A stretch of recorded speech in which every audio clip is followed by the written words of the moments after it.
The peace I sought was a fragile, second-hand thing, inherited along with my grandfather's house. After my grandmother passed, the silence in the sprawling old home on the edge of Willow Creek Meadows became a crushing weight for him. For me, a freelance grant writer, drowning in the noise and expense of a city apartment, that same silence was a lifeline. So I moved in, a symbiotic arrangement of mutual support. I would provide company, cook meals, and fill the echoing hallways with the soft clatter of a keyboard. And in return, I would get a quiet room, a view of the woods, and the space to finally finish the novel I'd been wrestling with for 3 years. My grandfather, Samuel, was a man carved from some quieter, more resilient era. A retired electrical engineer. His grief was a quiet, stoic thing, visible only in the way he'd sometimes pause in the middle of a sentence, his eyes fixed on a distant point only he could see. He spent most of his days in his workshop, a magnificent, over-engineered space he'd built behind the garage. It was his sanctuary, a place filled with the clean, metallic scent of ozone and the quiet hum of dormant machinery. He'd tinker for hours, meticulously organizing components on his workbench, his large, steady hands moving with a practiced, deliberate grace. He was a man who understood systems, who believed that any problem, no matter how complex, could be broken down into a logical, solvable schematic. We found a rhythm. Mornings were for coffee on the back porch, watching deer step delicately from the nature preserve that bordered our property. Days were for our separate work. Evenings were for quiet dinners and old black and white movies. For the first 2 months, it was an idyllic, healing quiet. We were two solitary souls finding solace in a shared space, buffered from the world by a 6-foot privacy fence, and a mutual understanding that peace was a thing to be treasured. The intrusion, when it came, was an affront to that peace. It arrived in the form of a man in a golf cart, a vehicle that had been customized with flashing amber lights and decals that read, "Willow Creek Meadows, Compliance Patrol." The man behind the wheel was in his 40s, with a soft, doughy body crammed into a khaki uniform that was at least one size too small. He wore a quasi-military-style cap and a pair of mirrored sunglasses, and he carried himself with the puffed-up, unearned authority of a man who had been denied real power his entire life. He pulled up to the end of our driveway, his eyes scanning the property like a hawk searching for a field mouse. He had a clipboard, the universal scepter of the petty tyrant. My grandfather and I were in the front yard, weeding my grandmother's rose garden. "Afternoon," the man said, his voice a nasal bark. "Fletcher Bronson, Chief of Community Compliance." "Samuel Thorne," my grandfather replied, his voice a low, calm rumble. He did not offer his hand. "This is my grandson, Alex." Bronson's gaze swept past me and fixed on a spot in our backyard, a space he could only barely see over the top of our fence. "Mr. Thorne," he began, "I'm here about a violation of Bylaw 27 subsection D, the intentional attraction of avian vermin and other wildlife." I exchanged a bewildered look with my grandfather. "The what?" I asked. "The bird feeder," Bronson said, pointing a stubby finger towards our backyard. "It's a clear violation. Attracts squirrels. Brings down property values.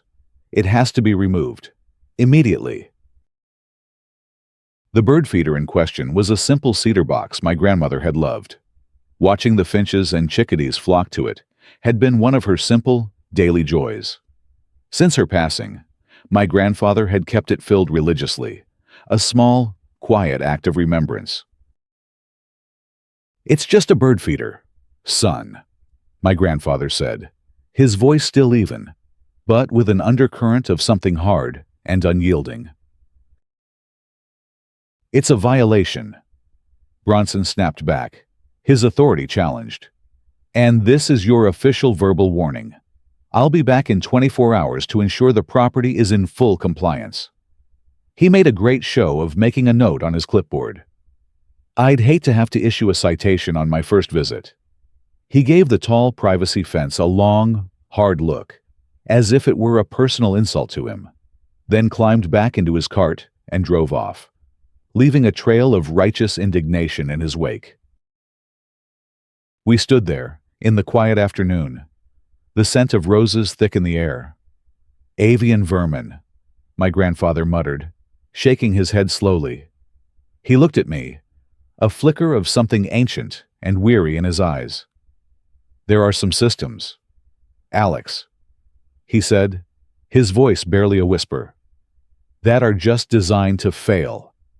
He didn't know it then, but he had just diagnosed the problem with perfect engineering precision. And Fletcher Bronson had no idea he was about to test the failure tolerance of a man who had spent a lifetime designing systems that never, ever broke. The bird feeder, a small, joyful beacon of my grandmother's memory, was the first casualty. My grandfather, a man who valued peace above pride, took it down the next morning without a word of protest. He cleaned it carefully and placed it on a shelf in his workshop, a silent testament to our first concession. I had hoped this small act of appeasement would satisfy Fletcher Bronson, that it would signal our desire to be quiet, unobtrusive neighbors. It was a naive hope. For a man like Bronson, compliance is not a resolution. It is an invitation to push harder. The formal notices began to arrive a week later, delivered not by the mailman, but placed directly under our doormat by Bronson himself.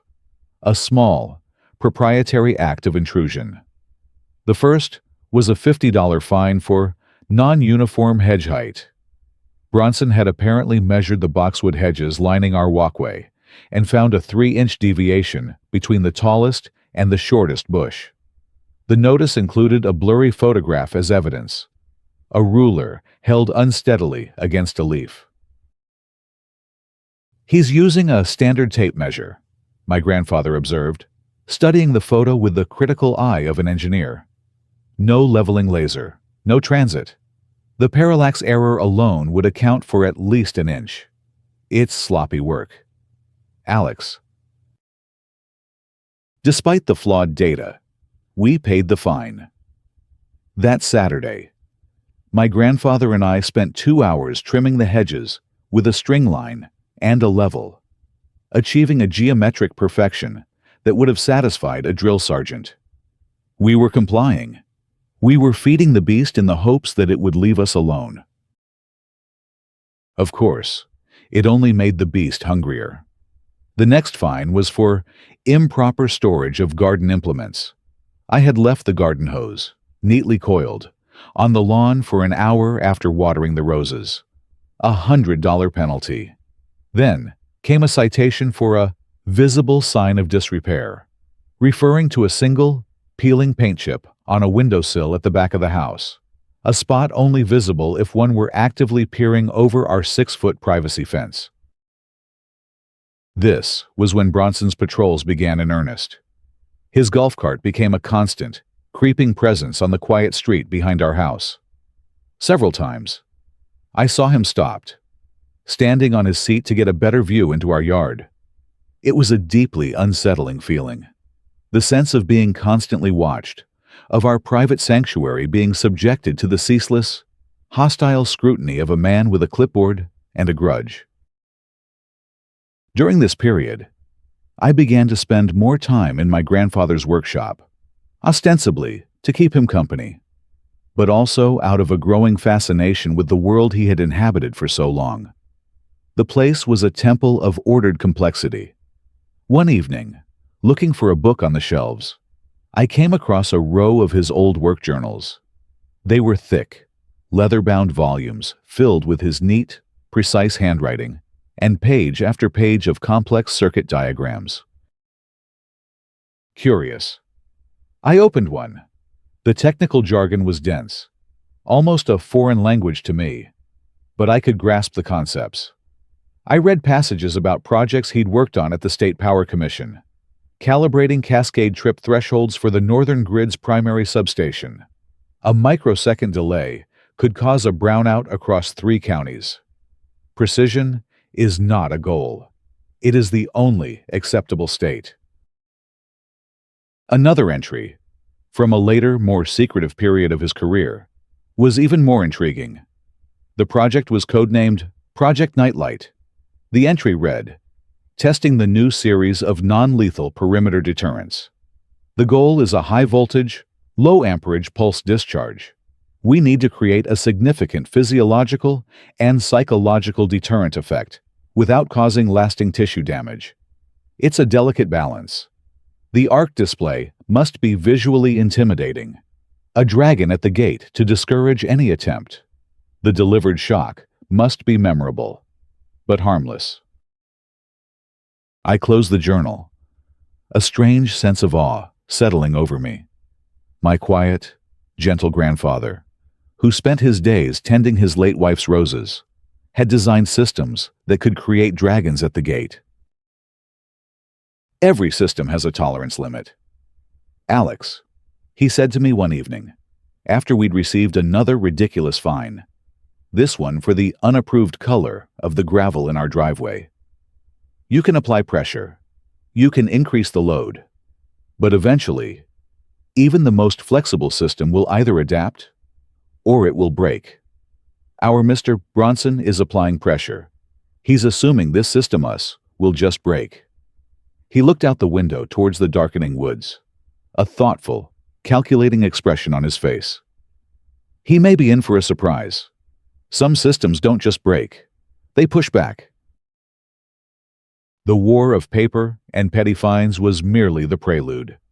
Fletcher Bronson, emboldened by our quiet compliance and frustrated by our refusal to be outwardly provoked, decided to escalate his campaign. He breached the perimeter. His intrusions were not just a violation of our property, but a violation of the fragile peace we had so carefully tried to guard. He was no longer just watching us. He was walking in our world, leaving his unwanted footprints on our sanctuary. The first time, it was subtle, designed to be a psychological power play. I came out to the back porch one morning with my coffee to find a crisp, new HOA notice sitting squarely in the middle of our patio table. It was a formal warning about a small, decorative sundial in the middle of the garden. My grandmother's sundial, citing it as an unapproved lawn ornament. But the violation wasn't the point. The point was the placement of the notice. The only way it could have gotten there was if Bronson had physically entered our locked backyard. He hadn't just peered over the fence, he had climbed it. He was sending a message.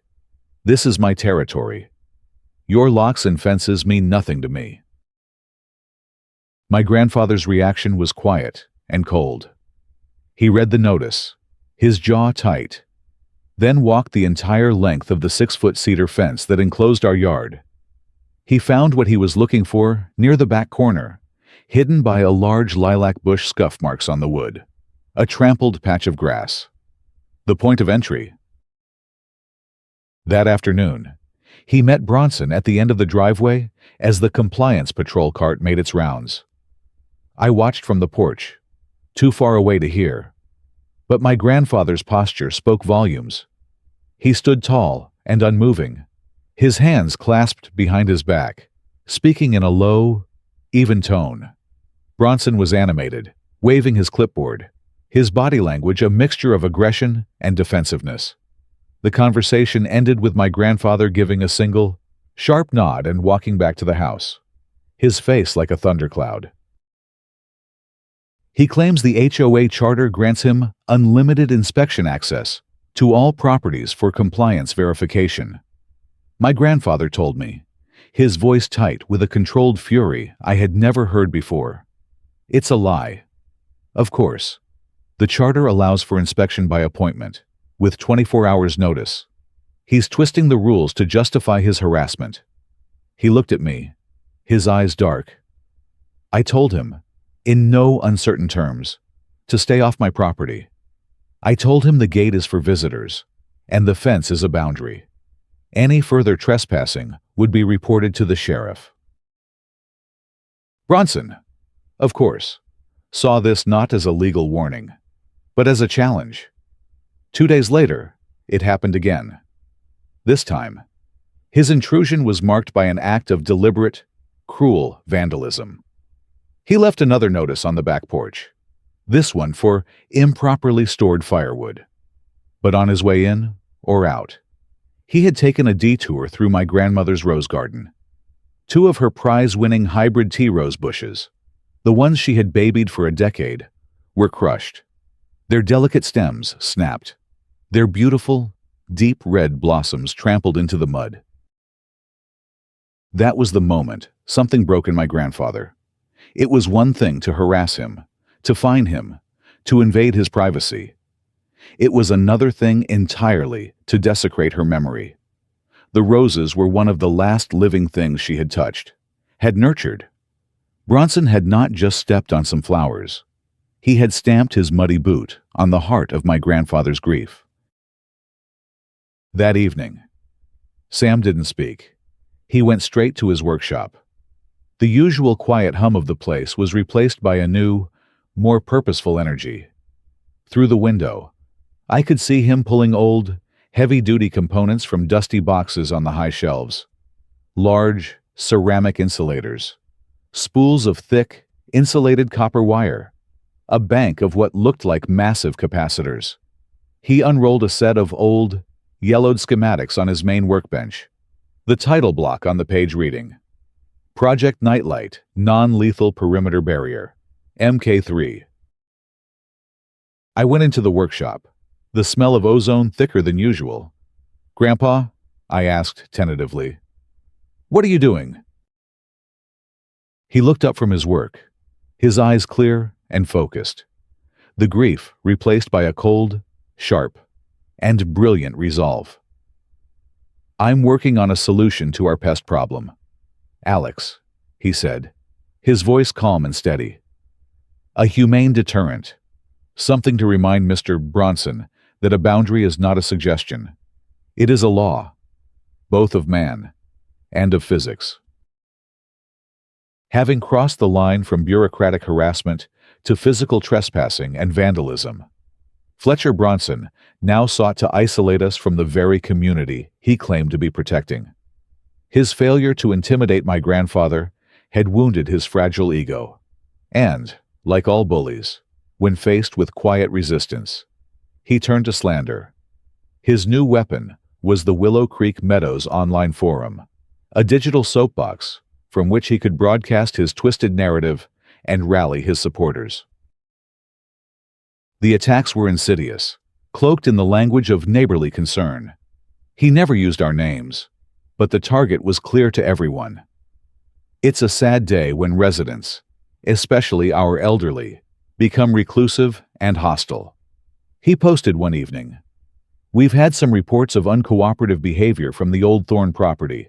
We on the board are concerned that the new person living there might be a negative influence. We need to look out for our senior residents and make sure they aren't being taken advantage of." In a single, venomous post, he had painted my grandfather as a confused, senile old man and me as a manipulative freeloader. The comment section quickly became a cesspool of gossip and suspicion, stoked by Bronson's carefully worded replies. "He's always in that workshop. What's he building in there?" One neighbor commented. Bronson replied, "We're not sure, but the noise and the strange power surges on the street are a legitimate safety concern." There were no noises or power surges. Of course, it was a complete fabrication, designed to make my grandfather seem like a dangerous eccentric. The digital slander began to bleed into our real lives. Neighbors who had once offered a friendly wave now averted their gazes. A trip to the local grocery store became an exercise in navigating hushed conversations that would abruptly stop when I walked down an aisle. We were being ostracized, branded as the neighborhood weirdos, the troublemakers. My grandfather, a man who had lived in this community for 40 years and had been universally respected, felt the sting of this social exile most acutely. "They're turning my friends against me. Alex," he said one evening, his voice heavy with a pain that went deeper than any fine. "People I've known for decades, all based on the lies of that little man." My response was to treat the slander as just another data stream. I created a new subfolder in our evidence file, meticulously screenshotting every post, every libelous comment, logging the date, time, and the identities of Bronson's most vocal supporters. It was a digital map of his conspiracy, a clear and undeniable record of his campaign to defame and isolate us. "He's creating a permission structure, Grandpa," I explained, falling back on the terminology of my own work. "He's trying to convince the community that we are a problem, so that when he makes his next move, no one will object. They'll see it as a necessary action, not as harassment." My grandfather nodded slowly, his eyes fixed on the schematic spread across his workbench. "A permission structure," he repeated, a grim understanding dawning on his face. "In my field, we call that a cascading failure. One system is compromised, which then authorizes the failure of the next system in the chain. He's trying to make the whole community fail." He tapped a point on the diagram with his finger. "Well," he said, his voice a low, determined rumble, "I'm designing a trip switch, a system that will not only halt the cascade, but will send the initial energy surge right back to its point of origin." Bronson thought he was isolating us, cutting us off from our neighbors. He had no idea that his actions were only strengthening our resolve. He was forcing my grandfather out of his quiet grief and back into the world he knew best, a world of systems, of power, and of elegant, inescapable logic. The slander was painful, but it was also a critical miscalculation. It had transformed my grandfather's personal project into a necessary act of defense for his very reputation and legacy. Fletcher Bronson, having found his campaign of social slander to be unsatisfyingly slow, decided to escalate once more. He attempted to bring the full weight of governmental authority down upon us, to use the county's social and safety services as his own personal battering ram. It was a move born of pure desperation, a final attempt to validate his harassment by cloaking it in the legitimacy of an official investigation. The first knock on the door came from Adult Protective Services. A kind but weary-looking social worker stood on our porch, her expression a mixture of professional duty and deep discomfort. She explained that she was there to investigate a highly detailed, anonymous report alleging that my grandfather, Samuel Thorne, was living in a hazardous and neglectful environment and was being financially and emotionally manipulated by his younger grandson. The accusation was so vile, so far beyond the pale of neighborhood squabbles, that for a moment I was rendered speechless. Bronson had taken our private, healing arrangement and twisted it into a sinister narrative of elder abuse. My grandfather, however, was a rock. He invited the social worker in, offered her a cup of tea, and calmly and lucidly dismantled Bronson's lies. He walked her through the house, showing her the clean, safe environment. He explained my presence as a comfort and a help, not a manipulation. Then, he led her to his office and showed her the file I had been meticulously compiling, the stack of fines, the photographs of the vandalism, the printouts of the online slander. The social worker's face hardened as she looked through the evidence. "Mr. Thorne," she said, her voice filled with a new, steely resolve, "it is clear to me what is happening here. This is a case of targeted harassment against you, and the person who filed this report has done so maliciously and in bad faith. I will be closing this case as unfounded, and I will be filing a formal complaint against the complainant for misuse of APS resources. The second official visit was, in its own way, even more audacious. Bronson, having failed to have my grandfather declared incompetent, tried to have his life's work declared a hazard. He called the county fire marshal with a complaint about an illegal, unpermitted high-voltage electrical workshop that posed an imminent fire risk to the entire neighborhood. The fire marshal who arrived was a big, hearty man named Bill Henderson. He took one look at my grandfather, and a huge grin spread across his face. Sam Thorne, I'll be damned," he boomed. "I thought you'd be halfway to Florida by now." It turned out Bill had started his career as a young lineman at the Power Commission when my grandfather was the chief grid engineer. They were old friends. Bill spent the next hour inspecting the workshop, which was, in reality, a nostalgic tour of my grandfather's career. He looked at the pristine, professionally organized equipment with an expert's eye. "Good Lord, Sam," Bill said, shaking his head in admiration. "This place is safer than our own maintenance depot. Half the stuff in here you designed yourself."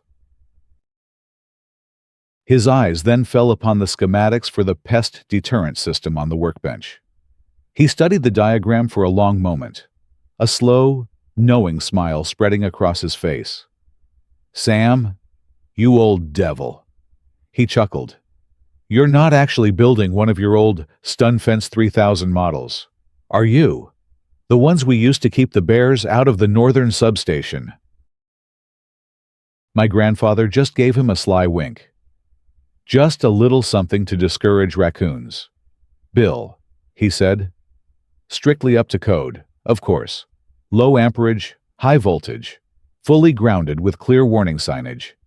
Just a memorable little tingle to remind them where the property line is." Bill let out a roar of laughter. "Well, if any raccoons give you trouble, you let me know," he said, clapping my grandfather on the back. "As for this inspection, this workshop gets a gold star. I'll be sure to let Mr. Bronson know that his complaint was, and I quote, a damn waste of my time." Bronson's attempts to use the system against my grandfather had failed in the most spectacular way possible. He had inadvertently summoned witnesses to his own malice.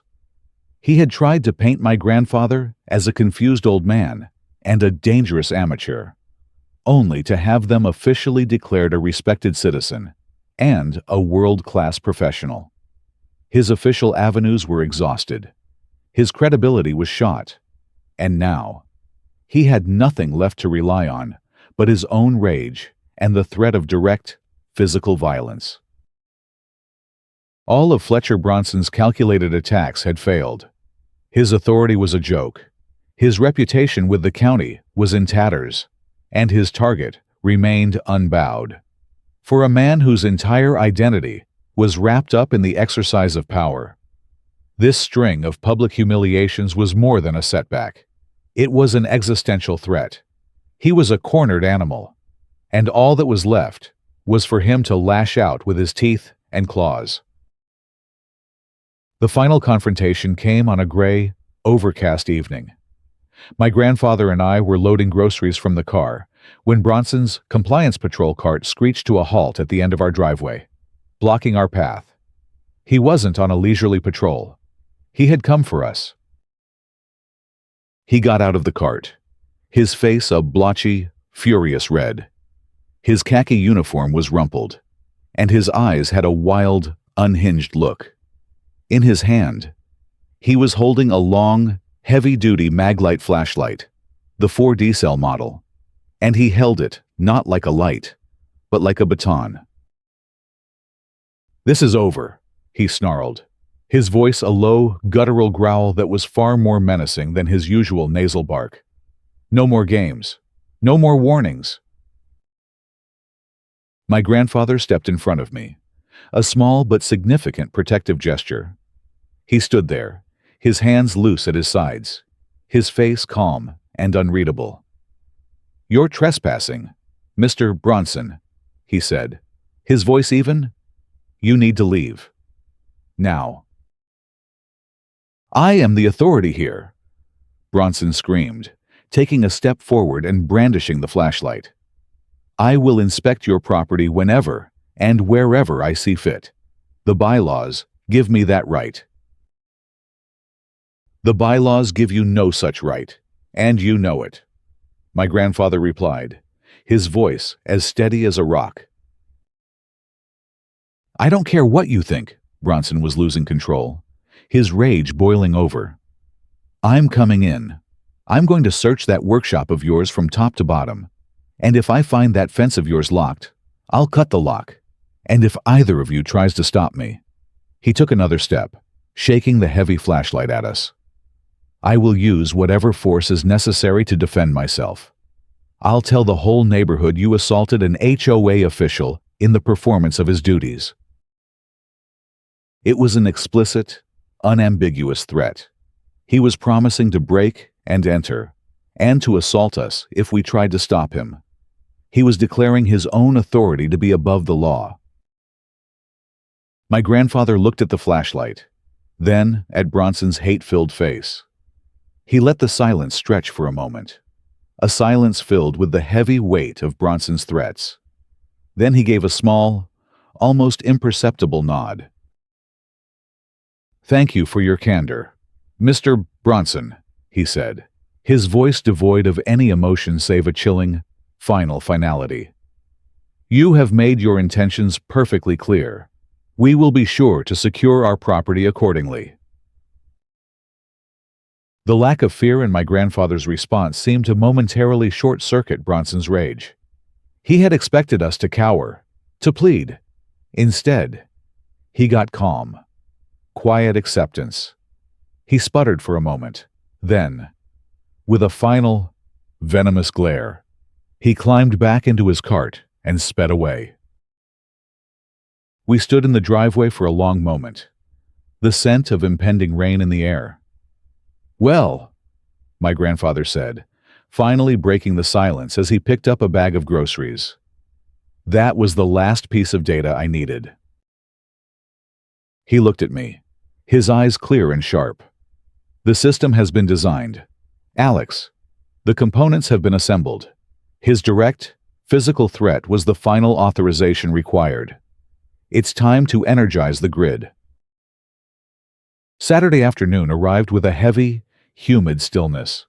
The air was thick with the promise of a thunderstorm, and the sky was the color of a dull bruise. My grandfather and I were on the back porch, 2 glasses of iced lemonade sweating on the small table between us. We weren't talking. We were waiting. The stage was set. The project was complete. The night before, my grandfather had made the final connections. The centerpiece was the heavy wooden gate at the back of the yard, the one Bronson had to pass to get to the coveted rose garden. Sam had installed a new, very official-looking keypad on the inside, and a large, gleaming, stainless steel handle.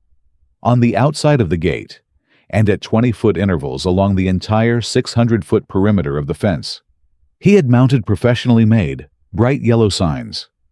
They read, "Warning electric security fence. High voltage. Do not touch. Risk of severe injury." The genius of it, he'd explained to me, was in the psychology. The real deterrent wasn't just on the gate. It was a comprehensive system. He was giving Bronson every possible warning, making any action he took a deliberate and informed choice. At precisely 4:15 p.m., the hum of an electric motor announced his arrival. Fletcher Bronson's golf cart appeared on the street behind our house. He stopped and stared at the new signs, a look of contemptuous disbelief on his face. He let out a short, derisive laugh, loud enough for us to hear. He clearly thought it was a pathetic bluff, a scare tactic from a senile old man. He saw us sitting on the porch, watching him. This was the moment he had been waiting for. the public assertion of his dominance. He swung himself out of the cart with a theatrical flourish. "Oh, a scary sign," he called out, his voice dripping with sarcasm. "I'm shaking in my boots. Thorn." He ignored the gate and strode purposefully to his usual spot, the section of fence partially obscured by the lilac bush. He was going to climb it, just as he always had, to prove that our signs, our warnings, our boundaries meant nothing. This, however, was what my grandfather had anticipated. Tucked discreetly into the bush was a new, small motion sensor. As Bronson placed his hands on top of the fence and began to haul himself up, the sensor tripped. The result was not a shock. It was a show. A low, ominous hum suddenly filled the air, emanating from a heavy-duty transformer box my grandfather had mounted near the gate. A split second later, a series of brilliant, terrifyingly beautiful blue arcs of electricity erupted, crackling and spitting along the entire top length of the fence. Sam had installed a secondary wiring system with sharpened nodes every few feet. The arcs leaped between the nodes, creating a visible, audible, and deeply intimidating barrier of pure energy. It looked like something from a mad scientist's laboratory. The display didn't touch Bronson, but the sheer, unexpected violence of it, the sound, the light, the raw power made him cry out in shock. He lost his grip and fell backward off the fence, landing with a wet squelch in a muddy patch of ground from the morning's rain. He scrambled to his feet, his face a mixture of fury and genuine fear. His bravado had been shattered, humiliated, and covered in mud. He abandoned his attempt to climb the fence and stormed towards the gate, his mind clearly set on ripping the scary sign from its hinges. "You think this is a game?" he screamed, his voice thin and panicked. He reached the gate, grabbed the large, shiny steel handle on the inside to yank it open, and in that instant, the system delivered its true payload. It wasn't a lethal charge. It wasn't even designed to cause injury. It was a high-voltage, extremely low-amperage shock delivered from a bank of capacitors that had been charging all day. It was, as my grandfather had written in his journal years ago, a memorable but harmless discharge, calibrated to contract every muscle in the target's body simultaneously. The effect was instantaneous and dramatic. Bronson let out a high-pitched, strangled yelp that was halfway between a scream and a squeal. His entire body went rigid. His hair stood on end. He was thrown backward 3 feet, as if punched by an invisible fist, landing hard on his backside in the mud again. He sat there for a moment, stunned, his body twitching, a small, comical wisp of smoke rising from his singed hand. The terror in his eyes was absolute. He had challenged the laws of the house, and the laws of physics had answered. He scrambled to his feet, slipping and sliding in the mud like a cartoon character, and fled, not even bothering to look back. He leaped into his golf cart and sped away, leaving one of his shoes behind in the mud. Just as he vanished, the county sheriff's car pulled up. A neighbor, seeing the confrontation start, had made the call. The sheriff, a weary but reasonable man named Henderson, got out of his car. He saw the intimidating signs, the scorch mark on the gate handle, my grandfather and me sitting calmly on the porch with our lemonade, and the single, mud-caked shoe lying by the fence. He let out a long, slow sigh. "Sam," he said, pinching the bridge of his nose, "please tell me you didn't just electrocute the HOA guy." My grandfather took a calm sip of his lemonade and held up a laminated piece of paper from the table beside him. "It's a legally licensed, non-lethal electric deterrent fence. Sheriff," he said, his voice the epitome of reason. "Fully compliant with State Agricultural Code, 74B for livestock containment. The signage exceeds legal requirements. Mr. Bronson was given ample verbal and written warning. And I believe. He nodded towards a new, small camera mounted on the porch eave. That my grandson has video evidence of the entire event, including the part where Mr. Bronson threatened to assault us last Thursday. The aftermath was a quiet, satisfying cascade of consequences. Fletcher Bronson, faced with video evidence of his threats, multiple witnesses to his unhinged behavior, and the sheer electrifying humiliation of his defeat, vanished from public life. He was charged with trespassing and assault. But the legal proceedings were almost a formality. His real punishment was the story, which spread through Willow Creek meadows like wildfire, embellished with each telling until he became a legendary buffoon. The man who fought the fence, and the fence won. He resigned from the HOA board via an email sent at 2 a.m. and put his house on the market a week later. The HOA itself was thrown into a state of profound shock. My grandfather, now a reluctant local hero, attended the next board meeting. He didn't raise his voice. He didn't make demands. He simply presented his file, the meticulous log of fines, the photos of the vandalism, the recordings of Bronson's threats, and laid out a calm, logical case for radical reform. He proposed new bylaws that would strictly limit the board's power, install an independent oversight committee, and protect homeowners from the kind of targeted harassment he had endured. The community, weary of Bronson's reign and horrified by the depths of his obsession, voted for the reforms unanimously. A new board was elected, comprised of sensible people who believed an HOA's job was to maintain the common areas, not to police the lives of its residents.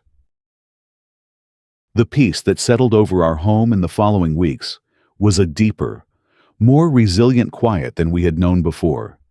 It was a peace that had been tested and had held. My grandfather's pest deterrent was dismantled, its purpose served. He spent his days back in his workshop, not building defenses, but tinkering with old radios and helping me fix a wobbly leg on my desk. The bird feeder is back in its place of honor in the backyard, a flurry of joyful, colorful life.